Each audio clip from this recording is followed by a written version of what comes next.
Hello everyone, today we are going to learn figure of speech and their types. Figure of speech है क्या? अगर हम बात करें फिगर ऑफ स्पीच की, तो फिगर ऑफ स्पीच एक ऐसा तरीका है जिसमें हम लोग अपनी राइटिंग को क्रिएटिव तरह से लिख सकते हैं। अब जैसे कि हम बहुत सारे टंग ट्विस्टर्स सुनते हैं, वो टंग ट्विस्टर्स सुन के हम उन टंग ट्विस्टर्स की तरफ अट्रैक्ट होते हैं। यार ये क्या बोल रहा है इंसान, इसको सुनना है, ये क्या बोल रहा है। सोचते हैं कि वो धीरे बोले कि हम समझ पाएँ कि आखिर वो बोलना क्या चाह रहा है।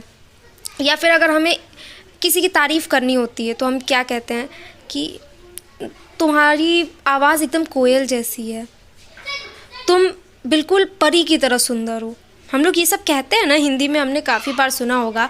एंड हम लोग ज़्यादातर टाइम्स देखते हैं पोएट्स अपनी पोएम्स में ज़्यादातर टाइम्स यही सब यूज़ करते हैं कि तुम बिल्कुल, तुम्हारा आना ऐसा है जैसे हवा का झोंका आ रहा है। इस टाइप का जो भी सब बातें वो लोग करते हैं वो हमारा फिगर ऑफ स्पीच कहलाता है।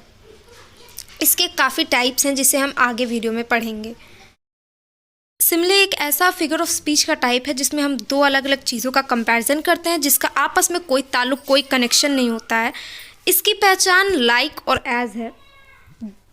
हम लोग जहाँ पे भी सेंटेंस में हो इसकी तरह या इसके जैसा, तो वहाँ पे सिमिले होगा। She is as white as snow.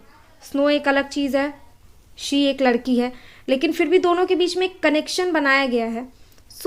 सिमिले में यही होता है, दो अलग अलग चीज़ों के बीच में कनेक्शन बनाया जाता है। जैसे कि अगर हमने कह दिया तुम्हारी आवाज़ बिल्कुल कोयल की तरह सुरीली है, हमने क्या किया है, ये बोल दिया है कि तुम्हारी आवाज़ कोयल की तरह सुरीली है। कोयल एक अलग चीज़ है, इंसान एक अलग चीज़ है, लेकिन फिर भी हमने एक कनेक्शन, एक बॉन्ड बना दिया है सेंटेंस के थ्रू, जस्ट बिकॉज हम उस इंसान की तारीफ़ करना चाहते थे।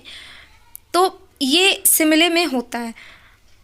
अब बढ़ते हैं हम आगे की तरफ जिसमें हम पढ़ेंगे मेटाफर। तो मेटाफर भी सिमिले की तरह ही है। इसमें भी दो अलग अलग चीज़ों का कंपैरिजन होता है, दो अलग अलग चीज़ों का कंपैरिजन होता है जिसका आपस में कोई ताल्लुक नहीं, कोई कनेक्शन नहीं है। लेकिन यहाँ पे लाइक और एज जो वर्ड्स होते हैं जो सिमिले में हम लोग यूज़ करते थे, सिमिले की पहचान थे, वो हम यूज़ नहीं करते, उसको पूरी तरह से अवॉइड कर देते। अब जैसे अगर एग्जाम्पल हम समझें तो अगर सिमिले में हम लिखते he is like a giant, वो एक जायंट की तरह है, ये हम सिमिले में लिखते। लेकिन अगर मेटाफर में हम लिखेंगे इसी को तो हम लिखेंगे वो एक जायंट है।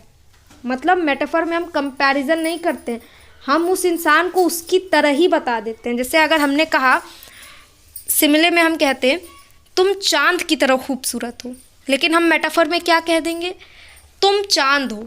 मतलब उसको कंपैरिजन नहीं करेंगे, उसको बना देंगे कि हाँ तुम वही हो। So you are the apple of my eye, ये पहला एग्जाम्पल है। तुम मेरी आंखों का तारा हो, तो तुम मेरी आंखों का तारा हो, ये क्या उसने बोल दिया है कि तुम मेरी आंखों का ही तारा बन गए हो। सो ये मेटाफर में आ जाता है। हार्ट ऑफ गोल्ड, सोने का दिल, किसी का सोने का दिल नहीं होता है, लेकिन फिर भी इसमें कह दिया गया है कि तुम्हारा सोने का दिल है। He is a night owl. Night owl क्या, जो लोग रात में जगते हैं, तो क्या वो लोग उल्लू बन गए हैं? नहीं बने हैं। टाइम इज़ मनी, टाइम पैसा है, लेकिन ऐसा तो नहीं है। ये एक कंपैरिजन किया गया है एक ऐसी तरह से कि उस चीज़ को उसकी तरह बता दिया गया है, लेकिन वो वैसी वास्तव में नहीं है। तो अब हम पढ़ते हैं पर्सोनिफिकेशन। सो पर्सोनिफिकेशन को मानवीकरण भी कहते हैं। पर्सोनिफिकेशन मतलब क्या, नॉन लिविंग चीज़ें होंगी इसमें ऐसी, जिन नॉन लिविंग चीज़ों को लिविंग थिंग्स की तरह बताया जाएगा। जैसे हवाएं मेरे कानों में कुछ कह रही हैं, बादल चिल्ला रहे हैं। इस टाइप के अगर कुछ भी सेंटेंसेस यूज़ किए जाते हैं पोएट्री या फिर कहीं पे भी, सो इसका मतलब ये है पर्सोनिफिकेशन है। आंख बंद करके पर्सोनिफिकेशन पे आप टिक कर सकते हैं, क्योंकि पर्सोनिफिकेशन वहीं होता है जहाँ नॉन लिविंग थिंग्स को हम लिविंग थिंग्स की तरह बता देते हैं। एग्जाम्पल्स देख लेते हैं। Angry clouds surrounded the island. बादल जो कि हैं, बादल को कहा गया है कि बादल गुस्से में हैं, उन्होंने आइलैंड को पूरी चारों तरफ से घेर लिया है। तो बादल गुस्सा नहीं होते हैं, लेकिन फिर भी नॉन लिविंग थिंग को एक लिविंग थिंग की तरह बता दिया गया, जस्ट बिकॉज रीडर को अट्रैक्ट करना है अपनी तरफ। अर्थ वॉज थ्रस्टी फॉर वाटर, धरती पानी के लिए प्यासी थी। धरती प्यासी नहीं हो सकती क्योंकि वो नॉन लिविंग थिंग है, लेकिन फिर भी यहाँ पे बताया गया है। अब हम नेक्स्ट पढ़ेंगे हाइपरबोली। सो हाइपरबोली क्या है? यहाँ पे हम ऐसी चीज़ की तरह बताते हैं जिसको हम, जैसे हम किसी इंसान को, जो इंसान बहुत फेंकता है तो हम कहते हैं तुम छोटी सी चीज़ को बहुत बढ़ा चढ़ा के बोल रहे हो। जैसे कि अगर हमने कह दिया ग्रेट खली कुतुब मीनार से भी लंबे हैं, सो इसका मतलब ये तो नहीं है कि वो कुतुब मीनार से सच में लंबे हैं, हमने तो बस ऐसे ही फेंक दिया कि हाँ लंबे हैं।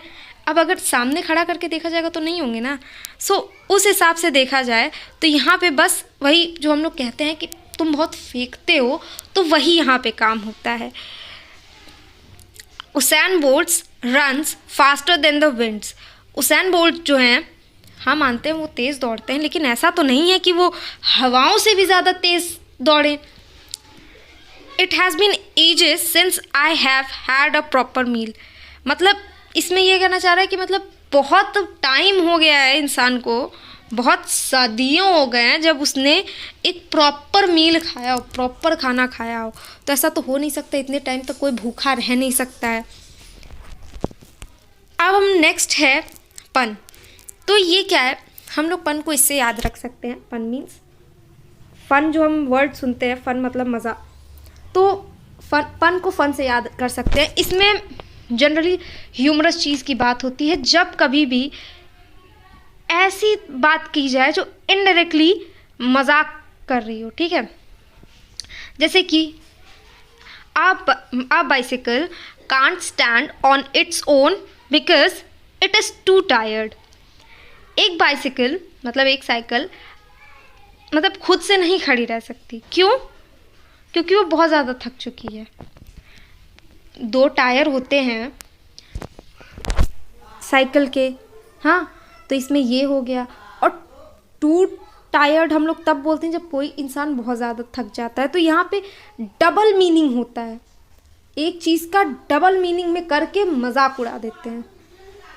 Where do you find giant snails on the end of the giant's fingers. आपको जायंट स्नेल कहाँ मिलेगा? यहाँ जायंट स्नेल की बात की गई है। स्नेल जो होता है, जो बहुत धीरे धीरे चलता है, वो तो आपको कहाँ मिलेगा? जायंट की फिंगर पे। तो मतलब स्नेल को नेल बता दिया गया है, ठीक है। तो अब नेक्स्ट है हमारा एलिट्रेशन। सो अगर एलिट्रेशन की बात की जाए, सो इसका एक बहुत सिंपल तरीका है याद करने का, इसकी बहुत सिंपल पहचान है। आप ये याद रख लीजिए कि जिस वर्ड कॉन्सोनेंट जो होता है, जो वर्ड कॉन्सोनेंट से स्टार्ट होते हैं और उनके जो कॉन्सोनेंट्स होते हैं वो सेम साउंड के हों, वो हो जाएगा एलिट्रेशन। जैसे dirty dolphins drove across the ocean. D D D हम देख सकते हैं स्टार्टिंग में डी डी डी आ रहा है। फर्स्ट वर्ड्स सेम होने चाहिए, मतलब उनका साउंड सेम होना चाहिए। अब ज़रूरी नहीं है कि अगर लास्ट के 3 के साउंड सेम ना हो तो इसका मतलब वो एलिट्रेशन नहीं है, ऐसा नहीं है। ज़्यादातर जिन अगर साउंड मैच कर रहा है तो इसका मतलब एलिट्रेशन होगा। Purple pandas painted portraits, P P P P, ये चारों कॉन्सोनेंट साउंड के वर्ड्स हैं, सो ये एलिट्रेशन है। अब नेक्स्ट है एनाफोरा, ठीक है। ये तब होता है जब कोई भी वर्ड या कोई भी फ्रेज सेम सेंटेंस या सेम वर्ड से स्टार्ट हो। जैसे कि आई came, I saw, I conquered. ये देखिए, ये एक सेंटेंस दिया गया है। एक सेंटेंस में स्टार्टिंग किससे हुई है? आई से हुई है। I came, I saw, I conquered. We shall not stop, ठीक है। We shall go on and on, तो इसमें वी से स्टार्ट हुआ है। तो इसमें हमें ये देखना है कि कॉमा कॉमा लग लग के जो भी वर्ड्स होते हैं उनकी स्टार्टिंग जो होगी वो सेम वर्ड से होगी। तो ये है इसकी पहचान। एसोनेंस। अब हम एसोनेंस की तरफ बढ़ेंगे। तो एसोनेंस क्या है? एसेनेंस में जो रिपीटिशन होता है वो वॉवल साउंड का होता है, हमें ये याद रखना है। जैसे कि डम्ब लक, तो फर्स्ट वर्ड नहीं लेकिन यू, डम्ब में भी है, लक में भी यू है, तो ये जो है एसेनेंस का एग्जाम्पल है। जैसे लीन, मीन, ई ए, फाइटिंग, मशीन, आई, तो ये है हमारा एसेनेंस। अब नेक्स्ट बढ़ते हैं यूफेमिज्म। तो इसकी पहचान क्या होती है? जब हम किसी भी ऑफेंसिव या ऐसे कठोर शब्दों को हटा करके उनकी जगह सॉफ्ट माइल्ड वर्ड्स यूज़ करते हैं तो वो होता है यूफेमिज्म। तो इनकी पहचान क्या है? जैसे अगर कोई मर गया होता है तो हम लोग ये थोड़ी ना कहते हैं कि तुम्हारे ये मर गए हैं, हम लोग कभी कभी ये यूज़ करते हैं ना, वो गुज़र गए हैं, या फिर कहना कि वो तुम्हें जाने दे, फायर करने के बजाय। हम लोग जब ये किसी हार्श वर्ड की जगह कोई सॉफ्ट वर्ड यूज़ करते हैं वहाँ पे ये आता है। अब हमारा आ जाता है आयरनी। तो आयरनी क्या कब हम लोग यूज़ करते हैं? जब हम कोई चीज़ को कह के और फिर बाद में उसी की निंदा कर दें, तो ये होता है हमारा आयरनी।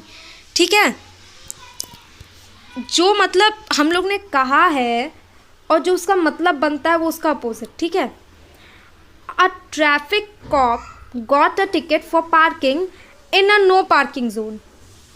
मतलब एक ट्रैफिक कॉप जो है उसे टिकट मिला है पार्किंग के लिए एक नो पार्किंग जोन में। मतलब टिकट कॉप की तो ये जिम्मेदारी होती है ना कि आप सबको देखो कि हाँ वो नो पार्किंग जोन में उन्होंने अपनी गाड़ी वगैरह पार्क नहीं की है, लेकिन उसको खुद को टिकट मिला हुआ है क्योंकि उसने नो पार्किंग जोन में अपनी गाड़ी पार्क की हुई थी।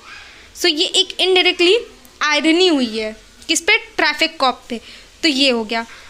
The Titanic was said to be unsinkable but got sink on its first trip. Titanic को कहा जाता है कि वो कभी डूबेगी नहीं, लेकिन वो अपनी पहली ट्रिप पे ही डूब गई।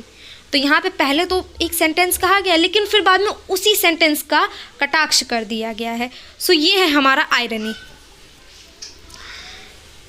ओनोमैटोपिया। ये ओनोमैटोपिया हमारा क्या है?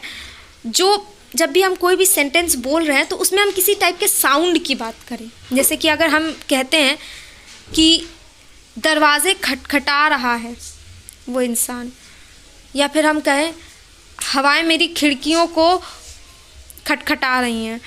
जैसे कि हमारा एग्जाम्पल है द डॉग बार्क्ड ऑल नाइट। कुत्ता पूरी रात भौंका। तो इसमें किसी तरह की आवाज़ की बात हुई है, तो यही इसकी पहचान है। So that's it for today. Thank you for watching our video. और अगर आपको वीडियो पसंद आया हो तो प्लीज़ वीडियो को लाइक, कमेंट और सब्सक्राइब करना ना भूलें। Thank you.